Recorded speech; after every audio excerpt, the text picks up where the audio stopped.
Hello, Anne. I hope I'm not interrupting your dinner or anything. Do you have a little time to talk? Oh, hi, Dad. We just finished dinner. Just sitting around watching TV. What's the matter? Can I help you with something? I hope it's nothing serious. No, nothing like that. I just wanted to know what you're doing tomorrow. You and David are going to be home, aren't you? It's Friday, and I thought maybe you guys might be home. Yeah, David's back for a meeting at the head office on Monday, so he's returned today to spend the weekend together. As you know, he's assigned to the East Coast office until that project gets off the ground, so he wanted to relax at home for a change. He's scheduled back east on Tuesday. I sort of wanted to see my son, too. Would it be a bother if I stopped in tomorrow? I know you want to spend time with him, but just for a little while, perhaps? Do you plan to come alone? I mean, I just want to know because I would need to prepare lunch. Yeah, that's thoughtful of you. Thank you. And you know, David hates it when his mother gets too possessive and starts doting over him. She tends to do that. To be honest, David called me and made me a promise not to tell her that he was returning. Right. We were just talking about that, as a matter of fact. He also made me swear not to mention a word about his return. Yes, well, I had to lie to her. I told her I was seeing an old friend who happened to be in town, and that I was driving over to have lunch with him. I sort of feel bad lying to her, but I really have no choice. Actually, I'm really seeing this friend, so it's not if I'm really lying. You know what I mean? Oh, okay. That's way better. I'll talk to David later so we can get our stories straight, just in case. Yeah, thanks. Better to be on the safe side just in case. Okay, so tomorrow I plan to meet up with my friend in the morning, and then I will head over. Is 1 p.m. or so all right with you guys? Yeah, no problem. I'll have lunch ready for you. I bet you're excited to see your son. Yes, certainly am. Okay, Anne. See you tomorrow.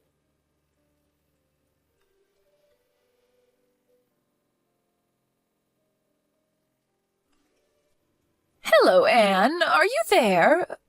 Pick up, would you please?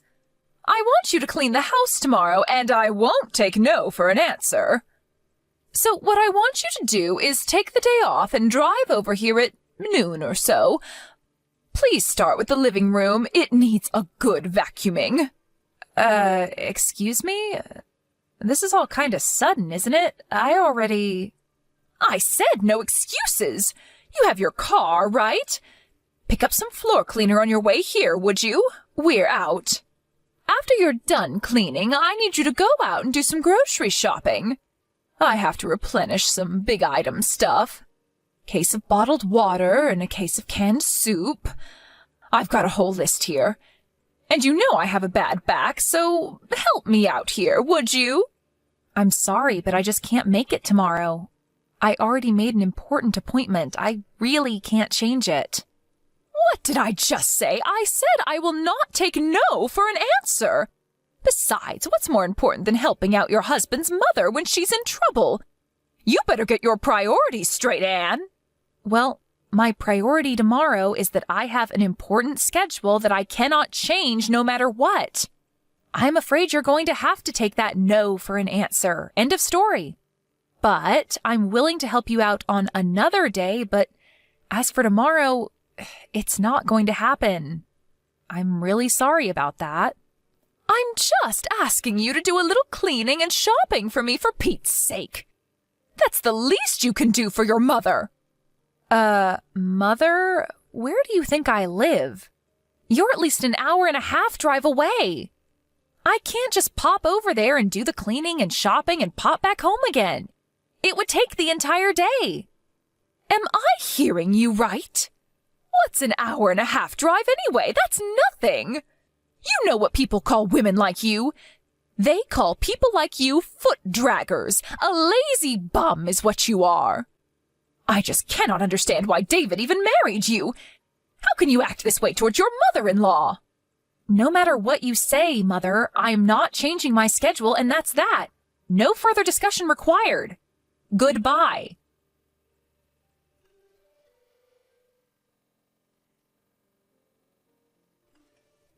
Anne, good morning. How are you? I'm fine, Dad. How about you? Yeah, not too bad. Just finished meeting with my friend. I'm on my way there now. I should get there in about 20 minutes. No change of plans, I hope? No changes. Just be careful driving over here. The traffic seems a bit heavy today. No need to pick up anything on the way. We're all set for lunch.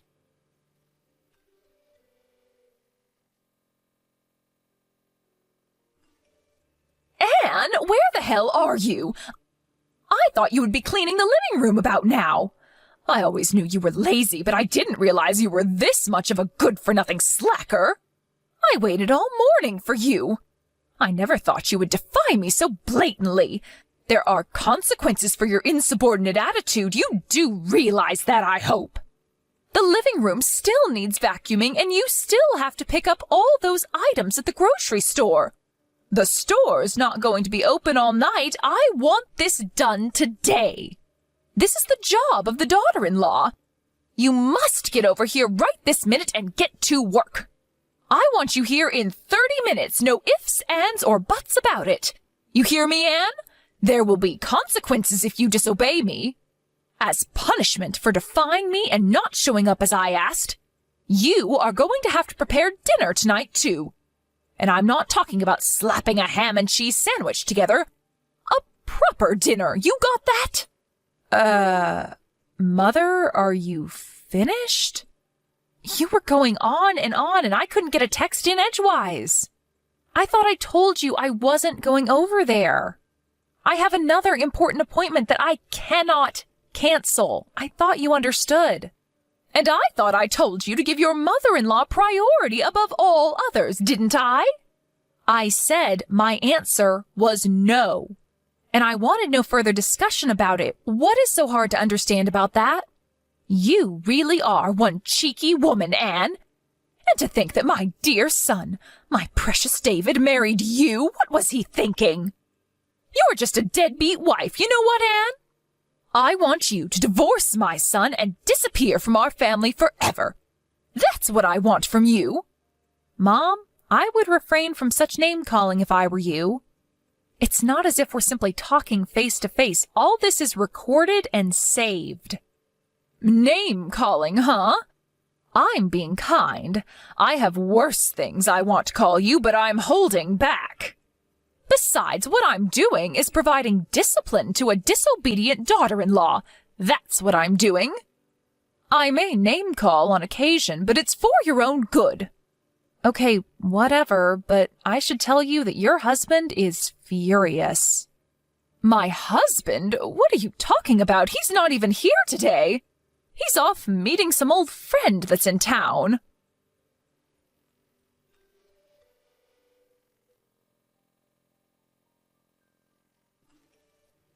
Caroline, what is wrong with... What is this all about, for God's sake? I wish you would put a stop to all of this. Why do you have to treat Anne so horribly? What did she ever do to you? Is that you, Robert? What is this? Why are you texting me? I'm over here at Anne and David's place right now. Anne showed me what you've been saying to her. What is this? A lazy, deadbeat wife? Really? How could you say such things to Anne? What? You're at David's place now? Why? David came back for a few days. Apparently, he has a meeting at the office on Monday. He wanted to spend time with Anne over the weekend. I heard he was here, so on my way back from meeting my friend, I stopped in to say hello. Pardon me, David is back? He's home now? Why didn't anybody tell me? What's going on here? This is the first I'm hearing of this. Yeah, of course you haven't. I kept it from you. I didn't want you to know.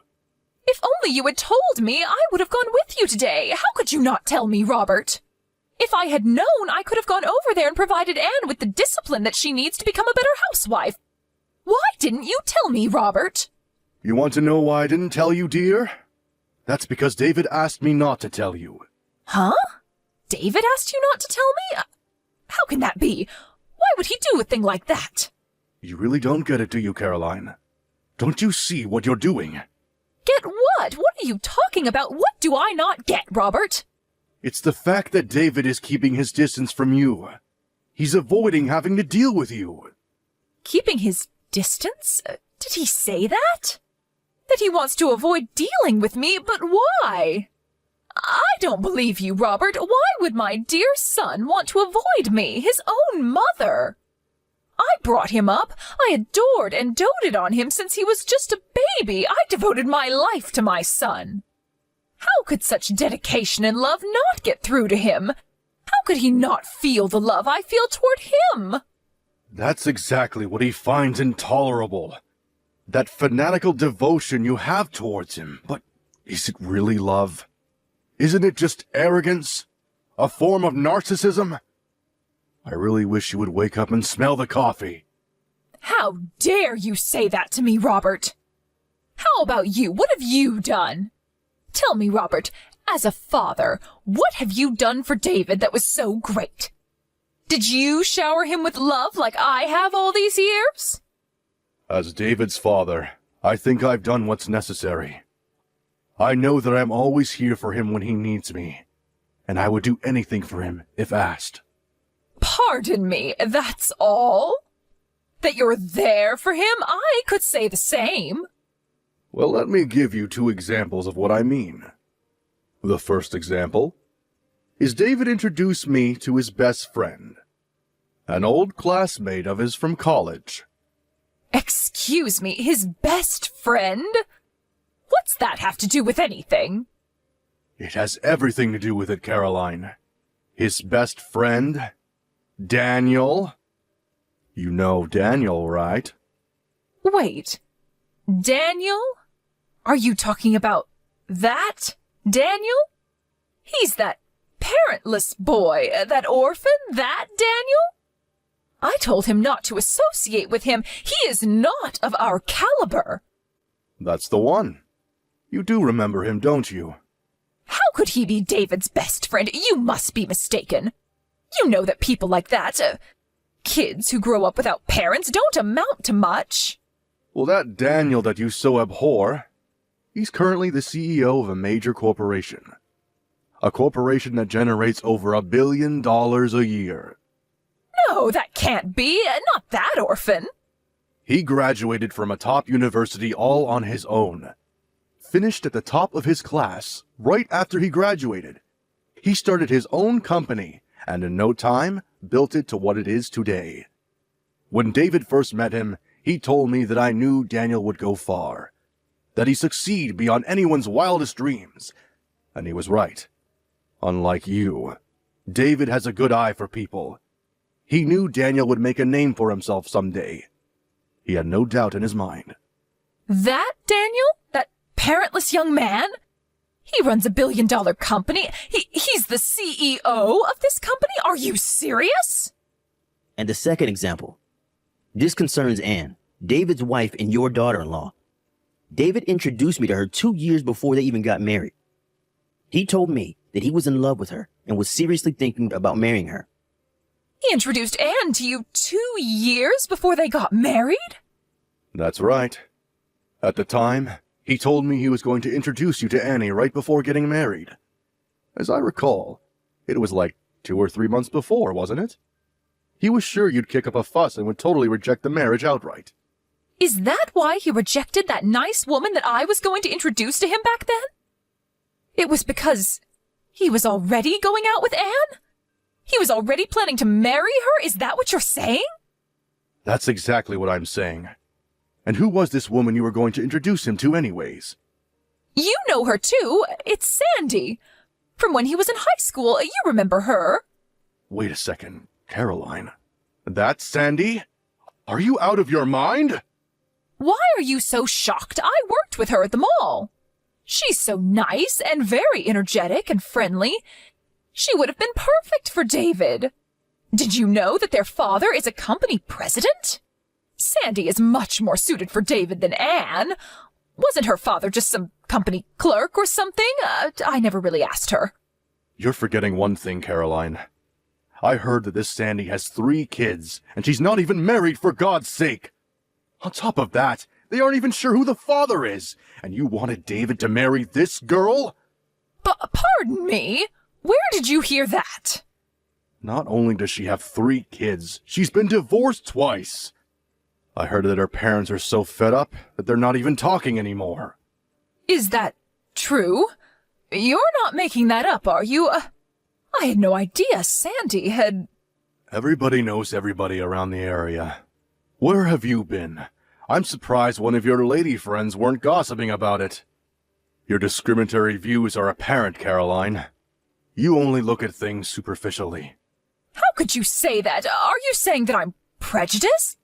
That was not my intention. I'm so glad that David has an eye for people. He knows good people when he sees them. If we had left it up to you to decide who David should marry, I'm sure he would have suffered the consequences. I'm glad he defied you and made his own decisions. His life would have been very different. I thought only of his happiness. I thought it was best for him, that's all. We really got off track, haven't we? I suspected that you probably had ill will towards Anne and probably call her a name or two. But this? Are you serious, Caroline? How could you call her such despicable names? Like I was saying, this was merely part of disciplining her. She'll never be a good housewife if she's not taught proper manners. Lazy deadbeat wife is going a little too far, isn't it? You come off as a hateful bully is all. David is standing right here next to me. He's in total agreement. You've gone too far, Caroline. No, this can't be. David wouldn't feel that way toward me. I'm going to head home pretty soon. You will be home, I hope? We need to sit down and talk, Caroline. We need to discuss our future. Discuss our future? What are you talking about? 10 years ago, I was forced to accept defeat because of your reaction. Your total hysteria. But this time, I've had it. There are just too many complications involved this time. I cannot ignore it any longer. Unlike 10 years ago, my mind is set. There is no one who is going to change my mind. You can become enraged all you want. Become hysterical all you want. My decision is final. Huh? What do you mean, final? Are you serious, Robert?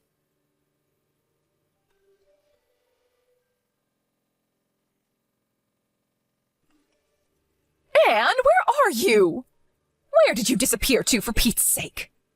I want you to reply right this second. This is an emergency. Where have you gone? Oh, hello, Mother. What can I do for you? You seem kinda upset. There's nobody here. Where have you disappeared to? Oh, I see what this is about. So you did go to our house. Robert was right after all. He advised us to move out as soon as possible. I was a little reluctant at first, but he was right after all. I'm glad I took his advice. My husband's advice? What are you talking about? No, Caroline. He's no longer your husband. Shut your mouth! This is all his fault. All Robert's fault. He just could not comprehend the love and consideration that I devoted to David. Unlike my husband, I was always thinking of my precious son. Always. But David will come around one day. I know it. He'll look back and understand all that I did for him. I see you have not come to grips with what you did, have you? After that harsh condemnation that Robert gave you, and you still don't understand? What more do we have to do to make you see? What do you know? You have no right to lecture me. You've only been with David for 3 or 4 years. I brought him into this world and raised him to the man he is. You will never understand the bond, the almost 30 years that I spent with him. It's a never-ending, eternal bond. It was David, your devoted son, that suggested that we move and relocate. More accurately, he made the decision to take me to his current place of employment. He put in a transfer to the position back east. He wants to make it permanent, and the company agreed. You're moving there? To his current office? Seriously? What about your own job? Did you quit? No, of course not. I was permitted to work remote, so I can work from anywhere now. Very convenient, actually. I see. Well, then I will pack some things and be over there by the end of the week. I don't think so, Caroline. The address over here is not the one you were told. That was a company dorm. We found a more permanent place. What? You found a new place already? Where is this new place? I'm sorry, but I'm not permitted to divulge that information. After all, we moved in order to get away from you, so why would we tell you? You're trying to pull David and I apart. All I'm doing is obeying David's requests. As his wife, I have to obey his every command, right? Isn't that what you always told me?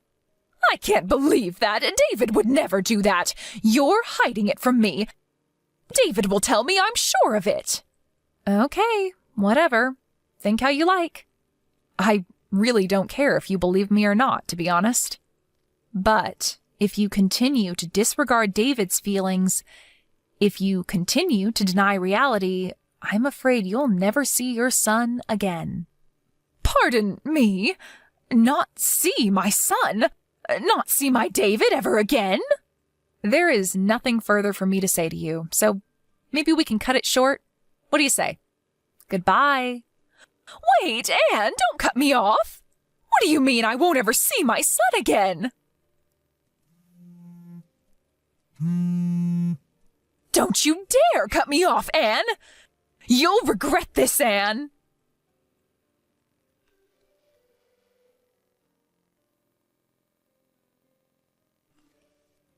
No matter what we said, no matter how we tried to explain it to her, she just could not accept the fact that David was sick and tired of her abnormal devotion and love for him.